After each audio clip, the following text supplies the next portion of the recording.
გამოშვებას. ხუდონხესის მშენებლობაზე დღეს იმსჯელეს თბილისში გარემოზე ზემოქმედების შეფასების დოკუმენტთან დაკავშირებით საკუთარი დასკვნა წარმოადგენს ჰოლანდიელმა ექსპერტებმა. ისინი თვლიან, რომ ხუდონხესი დამატებით შესავლა საჭიროებს და გარემოს დაცვის სამინისტროს ამ ეტაპზე საბოლოო გადაწყვეტილების მიღება მშენებლობასთან დაკავშირებით არ შეუძლია. დისკუსიაში მონაწილეობა გარემოს დაცვის ენერგეტიკის ინფრასტრუქტურის მინისტრებმა, ექსპერტებმა და მშენებლობაში ჩართული საინვესტიციო კომპანიის წარმომადგენლებმა მიიღეს. რაც შეეხება საექსპერტო დასკვნას, ჰოლანდიელმა სპეციალისტებმა გარემოს დაცვითი გეოლოგიური, კულტურული და სოციალური ასპექტები შეისწავლეს.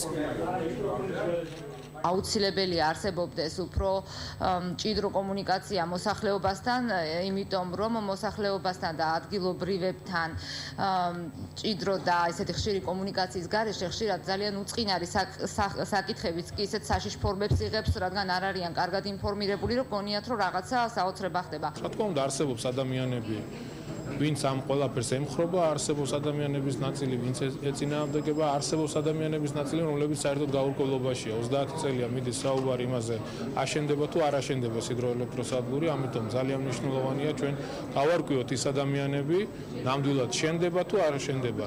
თუ მიქნება მიღებული გადაწყვეტილება აშენებასთან დაკავშირებით, მაშინ რა თქმა უნდა, ადგილობრივი მოსახლეობის ინტერესები უნდა იყოს მაქსიმალურად დაცული. ჯობია წელიწადნახევარი 2 წელი მოვანდომოთ ჩვენ ამის შეფასებას და შემდეგ ავაშენოთ მართლაც კარგი კაშხალი, რომელიც მინიმუმამდე დაიყვანს რისკებს ამ რეგიონში, ვიდრე ჩვენ ვიჩქაროთ სამთოში დავიწყოთ შენებლობა, როგორც ამას წინა ხელისუფლება ახერხებდა ხოლმე მშვენივრად და შემდეგ მივიღოთ იქ გამოუსწორებელი შედეგები. ხუდონის ელექტროსადგური აი ყველანაირად ძალიან ეფექტური არის.